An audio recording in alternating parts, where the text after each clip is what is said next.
E aí pessoal, tudo bem? Seja bem-vindo ao nosso canal. E hoje a gente está aqui para poder contar um relato. Na verdade não é um relato, é uma história, né? E segundo alguns essa história é verdadeira, né? Essa história que eu vou contar é diretamente do livro de São Cipriano. Então, ao contrário, né? Um dos livros, um dos muitos livros de São Cipriano. Esse aqui é um compilado, né? Com algumas histórias, né? Tem a leitura de cartas aqui. Dentro deste livro, né? Tem algumas magias, né? E tal. E tem essa história que eu vou contar, que é uma história de pacto, né? Com o diabo. Então, antigamente, hoje em dia já não é tão comum, mas antigamente as pessoas diziam muito que o pacto, né, tinha que ser feito para quem tivesse. Tinha várias formas, né, de fazer tal pacto, né? Mas uma delas você tinha que ter o livro de São Cipriano, né? Então, para poder realizar o pacto, né? Pelo menos o que eu fiquei sabendo, né? Da onde que eu moro aqui. E daí dentro do livro teria, né, as formas de fazer a conjuração para poder trazer o tinhoso aí para poder fazer o pacto, né? E daí isso que eu vou contar aqui é uma história, então não é um relato exatamente, né? Não é uma pessoa contando, está escrito aqui, segundo alguns, né, possivelmente aconteceu, né, esse fato aqui, né? Então vamos lá.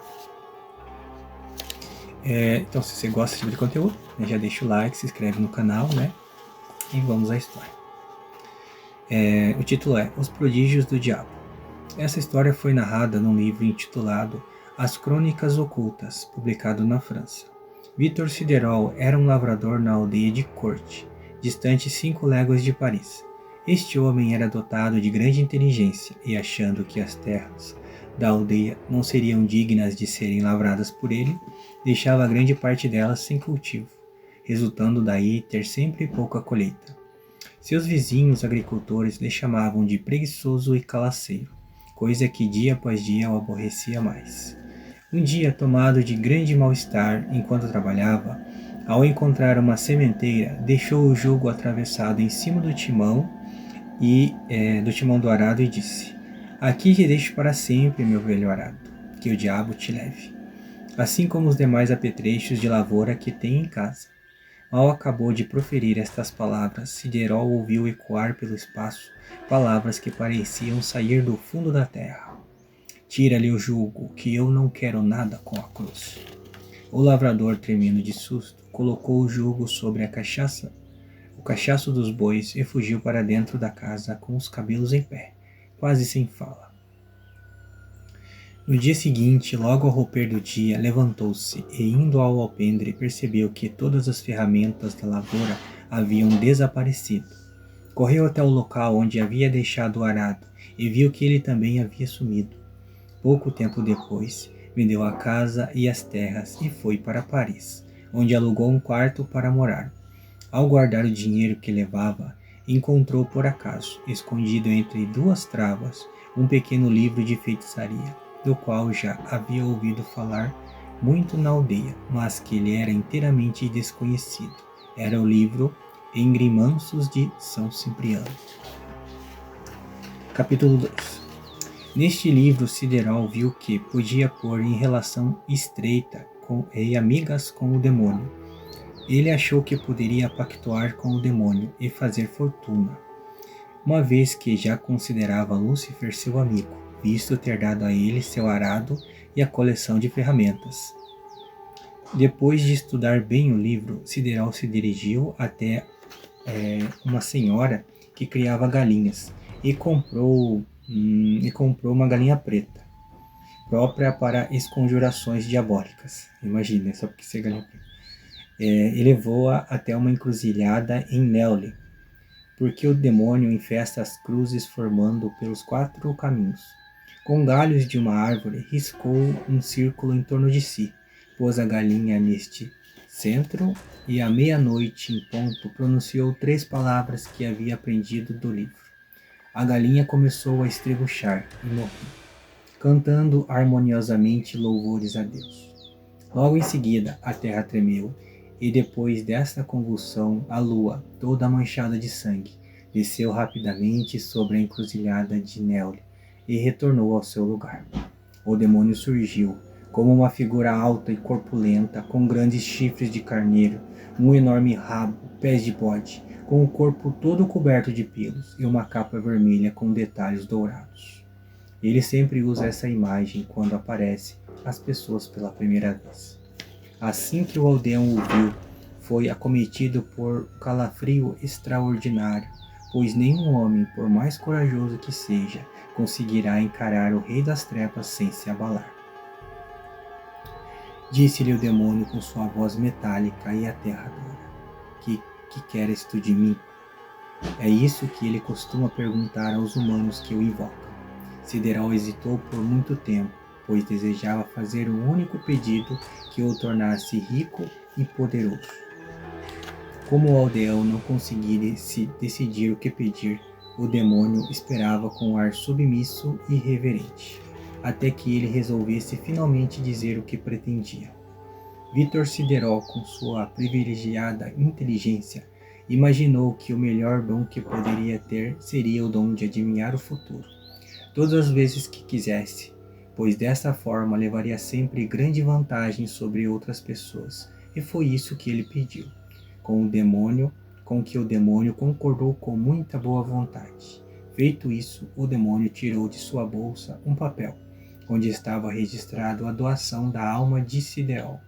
Com o esporão de seu dedo mínimo, o demônio picou o dedo de Siderol e o fez assinar a doação com sangue, e desapareceu de vista. Logo, o lavrador pôde comprovar o que havia adquirido em troca da alma. Ao sentir-se faminto, perguntou a seu demônio particular onde haveria os alimentos que ele precisava para comer. O diabo sussurrou-lhe: Sairás de tua casa ao levantar do sol e encontrarás um monte de pedras. Uma delas é talhada em pilastra. Ergue-a e acharás o que queres. Capítulo 4. Mesmo sem convencer-se de que haveria de encontrar alimentos debaixo de uma pedra, Sideral fez o que o demônio mandou. Depois de muito caminhar, já sentindo-se atordoado pela fome, chamou novamente o diabo. O espírito mau segredou-lhe ao ouvido: Tens ainda muita pouca fé no meu poder. É por isso que ainda não achaste as pedras que lhe falei. Vê, aquele palácio lá longe e aquelas pedras amontoadas no canto, pois é para lá que deves ir. O aldeão foi até lá e achou a pilastra, sobre a qual encontrou um buraco, onde havia uma refeição fresca e farta. Levou-a para casa da melhor maneira possível, a refeição, e a comeu com grande apetite. Satisfeito, não mais sentindo fome, o aldeão resolveu ir adiante e pedir ao demônio que lhe indicasse o local onde estaria o tesouro escondido, que não pertencesse a ninguém. Nas entranhas do Monte Cardalho há uma mina de ouro desconhecida, contou-lhe o diabo. E como eu poderia explorá-la? Perguntou Siderol, ao que o diabo respondeu: Com a cabalística dos mouros, que te darei brevemente. Mas dize-me, gostas de dar esmola aos pobres? Ao receber uma afirmativa como resposta, o demônio mandou que ele distribuísse tudo o que tinha, pois enquanto possuísse uma só moeda, a terra não lhe abriria para lhe dar as riquezas que se achavam em suas entranhas. Siderol prometeu que no dia seguinte distribuiria tudo aos pobres, e pediu que o diabo lhe contasse onde estaria um tesouro que pudesse explorar naquele dia mesmo. O demônio lhe lembrou que antes deveria dar tudo aos pobres, mas mesmo assim indicou um lugar em Bayonne, onde um homem muito rico costumava enterrar dobrões de ouro, do qual podia se apropriar. Siderol não concordou, pois aquele tesouro, disse ao demônio, já tinha dono. O demônio se enfureceu e lembrou a Siderol que ele lhe pertencia, que sua alma já estava comprometida e que ele deveria fazer o que o seu senhor Lúcifer mandasse. Mas sossega, disse-lhe o diabo. O dono do tesouro está moribundo e morrerá amanhã. Como ninguém mais conhece onde ele escondeu o tesouro, ficará lá enterrado, esperando por ti. Mas em que lugar? Em qual país fica Bayonne? Onde está enterrado o tesouro? Perguntou Siderol. Na planície hispânica, no último extremo norte, próximo da estrada de Santiago. Chegando aos Pirineus, senta-te na estrada e espera que passem os peregrinos que vêm de Roma para Compostela, aqueles danados que nunca quiseram me vender sua alma. Acompanha-os e achará o tesouro do moribundo. Parta, sem demora. Diabo, farei o que ordenas, mas não conheces mais tesouro algum? Sim, naquele reino longínquo há mais ouro enterrado que todos os outros lugares onde fala a língua dos árabes e dos mouros, respondeu-lhe o demônio. E se lá chegares com vida, indaga aos povos que vou te nomear Rubiós, Oiterolo, Taboeja, Lanas, Indiesta, Rina Buena, Guilade, Sobroso, Podieros, Pudinhedo, Aranzo, Ginza, Cariel, Mondium, Fraguedo, Caleiros, Fassara, Borbem, Mandarize. Há naquele país a riqueza de mais de 6 reinos. Vá, pois, ao teu destino e chama-me quando precisares de auxílio. Já me deste a alma, hei de fazer-te feliz. Mas como irei abrir a terra para extrair todo este ouro? Transporta-te aos lugares que te indiquei, e aqui tens uma lanterna. Acenda-a sempre que desejares alguma coisa, e serás imediatamente atendido. O ex-lavrador despediu-se e foi distribuir todo o seu dinheiro aos pobres. Ao atravessar uma praça, leu num cartaz: extrai-se amanhã a loteria gaulesa. Lembra-se de que poderia arranjar uma fortuna por meio de um bilhete de loteria, mas não tinha mais nenhum dinheiro para comprar o tal bilhete. À noite, recolheu-se nas ruínas de uma casa e, como estava muito escuro, acendeu a lanterna que o demônio havia lhe dado e viu, ao pé da velha porta carcomida pelo tempo, uma moeda de ouro. Guardou o dinheiro e, pela manhã, chamou o demônio e perguntou-lhe quais os números que seriam premiados.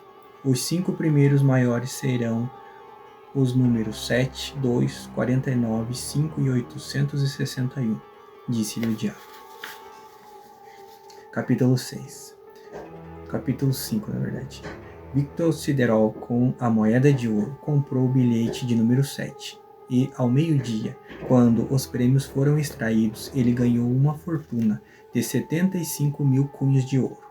Depois de receber o prêmio, Siderol comeu em um dos melhores restaurantes, vestiu-se com a melhor roupa que encontrou e hospedou-se no melhor quarto do mais caro hotel. Novamente chamou por Lúcifer e indagou onde poderia achar uma jovem bonita para ser a sua amante.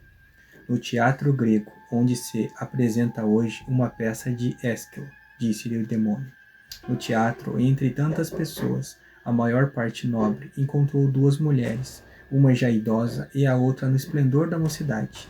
Aproximou-se delas com desembaraço e confiança e apresentou-se, declarando suas intenções. A velha, que dizia-se ser a mãe, aproximou-se de Siderol e disse que lhe daria muito gosto a união de sua filha com um cavalheiro tão distinto. Vendo-se tão bem aceito, Victor deu o braço à jovem e foram os 3 assistir ao espetáculo. Na saída do teatro, convidou-as para cear. Durante a ceia, ficou sabendo que as 2 tratavam de um processo de herança em Roma e deram a entender que o juiz não recusaria receber 2.000 cunhos de ouro para resolver o pleito a favor delas. Siderol ofereceu a quantia a elas, mostrando o dinheiro vivo tirado de sua bolsa. A senhora aceitou o empréstimo desde que ele aceitasse uma declaração formal, e ele concordou. Enquanto a senhora retirou-se ao escritório para escrever a declaração, Siderol se viu sozinho com a moça e julgou que, depois de emprestar 2.000 cunhos de ouro, poderia tomar algumas liberdades, e foi o que fez. A pobre pequena chorou. Ele enxugou-lhe as lágrimas e lhe prometeu casamento, desde que nada dissesse a sua mãe. Depois que a senhora voltou, os 3 entabularam uma nova conversa, e Siderol convidou-as para jantar no dia seguinte no salão do hotel, onde estava hospedado.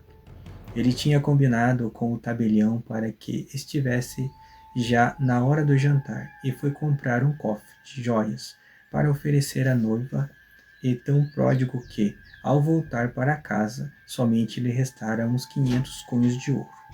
Entregou o cofre à moça e foi falar com o tabelião para lavrar a certidão que o ligaria àquela que tanto o transtornara. Mãe e filha despediram-se dele e, com toda a cordialidade, pediram que não se demorasse. Capítulo 6. Depois de 1 hora, Siderol voltou acompanhado do tabelião e não encontrou ninguém no salão. Percorreu a casa, chamou o dono do hotel e veio a saber que as 2 senhoritas tinham saído. Somente aí teve um pressentimento. Foi ao armário e viu que o cofre de joias havia partido com as 2 senhoras e no lugar dele havia um bilhete. Quando uma moça esperta encontra um asno, prega-lhe uma peça. Esta é a regra. No futuro, antes de se meter nesses negócios, estude-os primeiro, que a lição lhe seja útil. O infeliz começou a vociferar contra o diabo. Satanás apareceu e lhe perguntou: Fui eu quem lhe indicou esta mulher? Não, respondeu Siderol. Pois então, não tens de se queixar-se a mim. Para ser homem feliz e gozar de minha estima, não deve se meter com mulher desta qualidade. Se eu metesse mulheres dos meus negócios, por certo não daria bom resultado. Então Siderol perguntou-lhe aflito: Mas não vai ajudar-me a recuperar as joias e o dinheiro? Claro que não, respondeu-lhe o diabo. Dinheiro que caiu na mão de aventureiras é o mesmo que ficar encantado dentro da terra, sem se conhecer as palavras do desencanto e além do mais. Meu compromisso é aconselhar-te e não trabalhar por ti. Ao ouvir isto, Siderol se revoltou e, fazendo uma cruz no chão, gritou: Some-te da minha vida, maldito! Some-te, já que teu poder é tão limitado. De repente, o demônio desapareceu e Siderol, depois de alguns minutos, lembrou-se da lanterna para tornar a adquirir dinheiro. Quando a procurou, porém, nada encontrou. O demônio havia levado consigo. Capítulo 7.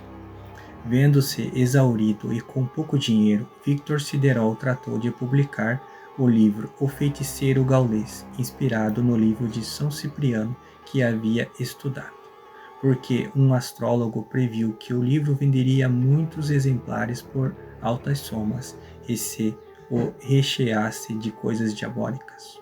Siderol tratou de escrever adivinhações, onde predizia os dias em que altas personalidades da igreja iriam morrer. Revoltado, o bispo o mandou prender por feitiçaria e queria que ele fosse queimado como bruxo. Assustado, Victor, quando se viu preso, chamou novamente por Lúcifer. Depois dele pedir perdão das suas culpas, implorou que o salvasse daquele perigo, ao que o diabo negou. Então de que me serve, espírito infernal? Como tu és a arte de adivinhar, se não pode fugir às perseguições que me fazem? Eu te digo onde há rios de dinheiro, mas tu te envolve com mulheres, mostram-te tão tesouros, mas em vez de tu ires desenterrá-los, preferes escrever predileções. Quem te mandou jogar na loteria? Mas quem a inventou, assim como todos os outros jogos? Fui eu, respondeu o diabo, para modificar as almas viciosas, porque desta forma acabam os dias mais depressa e mais depressa tomo conta delas. És tu quem impulsiona o homem ao crime? Que? Não conheces ainda a inimiga e poderosa mão que arrasta o homem a todos os excessos? O jogo nunca deu felicidade a ninguém. Vai escavar as terras que te indiquei. Toma conta desses tesouros que são teus, mas para que eles sejam úteis, não jogues nunca. Anda, marcha. Para lá da velha Toledo, acharás ouro sobre ouro, e dirás que bem te valeu fazer o pacto comigo. O diabo abriu-lhe a porta da cadeia e Victor partiu. Atravessou os Pirineus e levou 52 dias para chegar a Barcavoa, na passagem da província de Valladolid para o reino da Galícia. Sentiu-se muito cansado e reparou que seus sapatos já não tinham solas. Chamou o espírito maligno e lhe pediu calçados e o que comer. O diabo apareceu e apontou para uma direção e disse: Lá longe está o povoado de Santiguzzo. Siga o caminho e encontrarás comida pelo caminho. Depois, encaminha-se para o norte, onde a fortuna o espera. Mas não posso andar sem sapatos. Não podes me arranjar algo de pouca valia? Posso, disse o diabo, mas não te arranjarei. Ouça com atenção. O Deus que antes adorava disse ao homem que ele havia de ganhar o pão com o suor do rosto. Não é certo? Disse, mas não é assim que quero ganhar o meu. Prefiro ir desencantar os tesouros que me apontaste. Muito bem. O teu Deus antigo é o Rei dos céus, e eu sou o rei dos infernos. Ele dá a lei aos seus vassalos, e eu dou a lei aos meus. Para que gozes da minha proteção, é necessário também algum sacrifício. Vai ao teu destino, e para conseguires ventura, vale bem o martírio de trilhar descalço o teu caminho. Sideró pediu a bênção ao demônio e partiu descalço. Capítulo 8. Marchando na direção do norte, alguns dias depois chegou a Beldibre. Até aí sempre encontrou o que comer, invocando o nome do demônio, o possuidor de sua alma. Na povoação, porém, por mais que o chamasse, o diabo não lhe aparecia. Enquanto a fome o torturava, Sideró caminhava na direção do rio Camba, quando deparou com uma cruz alta, de pedra, coberta de musgo e erva. Ao ver aquele símbolo do sofrimento do Cristo, parou e tremeu. Depois, chamou de novo o diabo e lhe pediu o que comer. Não recebendo resposta, já ia se ajoelhando aos pés da cruz, quando sentiu no rosto uma lufada de fogo. Vítor, em dor, caiu por terra, desamparadamente. Ao erguer-se depois de instantes, olhou em volta e não viu ninguém. É o castigo por me quereres abandonar, disse o diabo. Maldito, é com essa contradição que queres chegar aos lugares onde estão os tesouros e desencantá-los? Perdão, Deus Lúcifer, eu tinha e tenho fome. Já não te disse, falso amigo, que na minha lei também é preciso ter paciência? Só não te dei de comer para provar tua coragem. Vai, pois teu destino, e não torne mais a me atraiçoar, senão... O diabo desapareceu, e o ex-lavrador foi adiante, sob a guarda do seu infernal protetor. Perto da meia-noite, encontrou uma mesa bem abastecida de alimentos, à beira do caminho. Depois de feita a refeição, dirigiu-se ao diabo, dizendo: se outra alma tivesse, a daria de boa alma ao Senhor dos Infernos. Lúcifer lhe apareceu como na primeira vez em Neule, e dando-lhe um abraço disse: já que és tão meu amigo, não quero que te fatigues mais. Dize-me, és muito ambicioso? Não. Tudo o que quero é um tesouro que me dê para viver sem trabalhar e nada mais. Vês aquele povoado, naquela clareira, que se estende até um outeirinho? Perguntou-lhe o demônio. Vejo perfeitamente. Então não precisas ir mais longe. Aquele povoado chama-se Ababides. Vai lá, procura a pousada, e amanhã sob o monte do Mouro, e acende esta lanterna. A esta hora, picarás o dedo mínimo com este esporão que te entrego. E Lúcifer arrancou o seu esporão e entregou a Sideró, que perguntou: e depois? Ao que o diabo respondeu: depois assinarás este papel com o teu nome, em sangue. Sideró sentiu-se um pouco confuso, mas perguntou: mas já lhe doei a minha alma. Que mais existe em mim que possa agradar e ser útil ao meu protetor? Ouve com atenção. Neste papel está declarado a venda da alma dos teus filhos, que vão nascer logo que estejas rico, porque hás de casar-se com uma moça muito disposta à procriação. Assinarei, mas e depois? À meia-noite, como te disse, pousarás um corvo sobre a montanha. No sítio em que te engravatar é onde estará o primeiro tesouro. Mas, e as palavras que deverei usar para abrir o seio da terra? Temo que a terra se abra contigo. Não vou dizer-te agora. Anda, marcha. Capítulo 9. Vítor fez tudo que o seu mestre e protetor, o diabo, mandara. Chegando ao monte de Ababides, à meia-noite no dia seguinte, esperou, e poucos minutos depois viu pousar o corvo sobre o rochedo. Engravatou. Picou o chão 3 vezes com o bico, mas a terra ficou conforme estava, nem o mais leve movimento.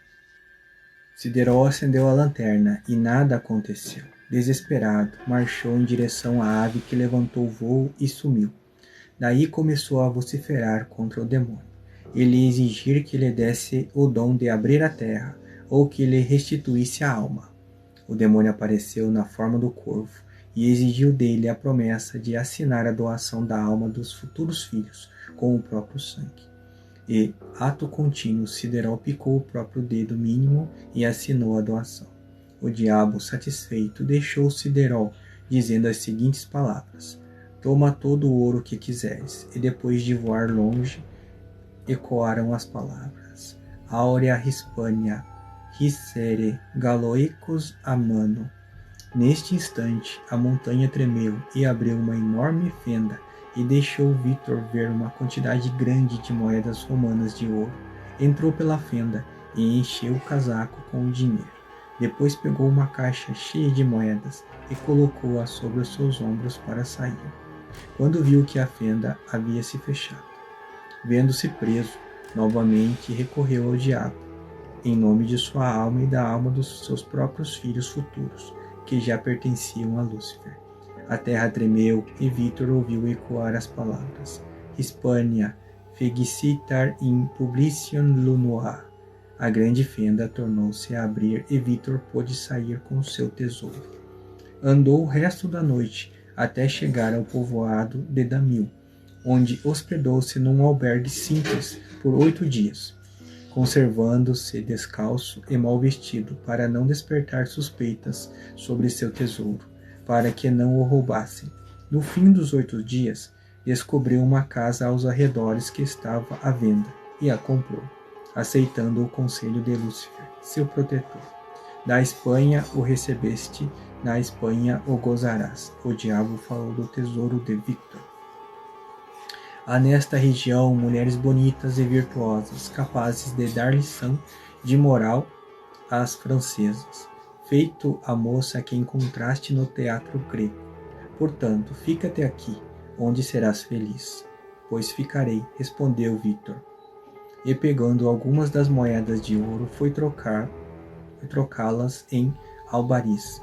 Voltando no dia seguinte, comprou a casa que estava para vender e aí fixou residência. Capítulo 10. Victor Siderol passou a desfrutar da felicidade vinda do dinheiro, porque começou a gozar de tudo quanto lhe agradava, e como logo correra pelos arredores a fame de sua riqueza, viu-se alvo das atenções, tanto dos homens como das mulheres. Em breve, passado apenas alguns meses, Victor já estava casado com uma donzela muito formosa que Pudentes chamava Manuela. Decorrido 1 ano do casamento, Manuela deu à luz a uma menina, cuja alma o demônio contou logo como sua. O casal Victor e Manuela amavam-se cada vez mais, mas, como nunca a fortuna é completa na vida de Siderol, ele caiu doente, gravemente enfermo, tão de repente que nem deu para invocar o demônio. Quando conseguiu uma leve melhoria por obra dos médicos, Victor invocou o diabo, que o aconselhou a dispensar os médicos e deixar que a própria natureza o curasse, e assim ele o fez. A convalescência foi longa. Durante ela, porém, Victor deu-se conta do excelente coração de Manuela, que não deixara de assisti-lo à cabeceira da cama, até que o marido ficasse inteiramente restabelecido. Capítulo 11. Siderol perguntou ao demônio como poderia pagar à esposa tantos desvelos. O demônio lhe respondeu que, por ele a ter disposto a amar muito, já havia lhe pago muito bem. 10 anos se passaram em harmonia nunca interrompida, e Manuela havia dado à luz a seu 8º filho. Victor, encantado pelas comodidades da riqueza e encantos sedutor das suas 3 meninas e 5 meninos, quase chegou a esquecer-se das doações que fizera ao diabo. Um dia, passaram-se pela sua cabeça as lembranças mais negras da sua vida, que lhe envenenaram os prazeres do presente. Dali em diante, passou a andar triste e pensativo, e Manuela sentia-se ainda mais as penas do marido pelo fato de não saber as causas delas. As mais ternas carícias e os mais fervorosos fogos dela não conseguiram arrancar de Siderol o terrível segredo daquela tristeza. Siderol queria saber se a eterna fogueira se acenderia para ele só no extremo da velhice ou se a morte estaria por perto. Ia perguntar ao diabo quando estava destinado a morrer, porque mesmo perdido a alma, embora fosse ambicioso, queria ao menos a satisfação de ir desencantar os tesouros que o demônio havia lhe indicado. Capítulo 12. Um dia, Manuela surgiu à frente de Siderol com lágrimas nos olhos, queixando-se de que ele não a amava mais, acusando-o de que não lhe tinha amor, pois não lhe confidenciava seus segredos. Manuela, inconformada com o silêncio triste do marido, insistiu tanto que lhe contasse os motivos de suas preocupações, que no fim Siderol se viu obrigado a confessar, cheio de arrependimento, que tinha feito um pacto com o demônio. Manuela, que havia sido criada dentro dos preceitos cristãos, estremeceu e horrorizada quis fugir, dizendo não poder viver mais ao lado de um condenado.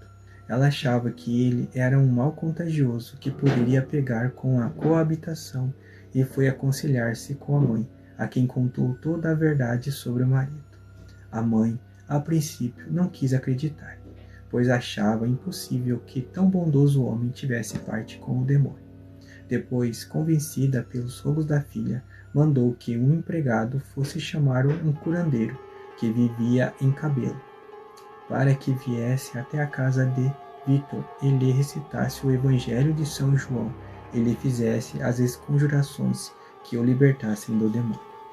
Lúcifer, sentindo que se preparava para lhe tomar a alma de Vítor e seus filhos, apareceu diante dele e ameaçou que, se ele voltasse à igreja, seria mandado para o fundo dos infernos. Vítor começou a gritar de horror, e ao que a sogra acudiu, ele colocou nos bolsos um vidro de água benta e ordenou que ele não se desvestisse. Manuela, no mesmo instante, começou a ler para o marido o Evangelho de São João. Capítulo 13. Final. Partiram para a igreja, o diabo furioso por se ver em perigo de perder a alma daquele homem. Girava em torno de Siderol, mas a mágica virtude da água benta o mantinha à distância. Já na igreja, o curandeiro fez suas rezas e esconjurações. Siderol começou a se contorcer e retorcer pernas e braços, e a transfigurar o rosto, até que o diabo deixou cair os contratos que Vítor havia assinado ao pé do altar. Neste mesmo instante, o anjo da guarda de Vítor apareceu por cima de sua cabeça, com seus cabelos louros, vestes brancas e asas azuladas. Por fim, o padre absorveu Vítor, entendendo que ele já havia se confessado, uma vez que havia sido arrancado das garras de Satanás. Acabada a cerimônia, voltaram para casa. Siderol e Manuela continuaram a viver em harmonia e riquíssimos, graças ao tesouro que Siderol havia desencantado com a ajuda do demônio, a quem por fim enganou com a proteção da Santa Igreja. Ao cabo de uma existência feliz, Siderol entregou a alma ao Criador, uma vivenda que se compara aos Sabares, aos 109 anos de idade, deixando a esposa com 8 filhos, 11 netos e 3 bisnetos.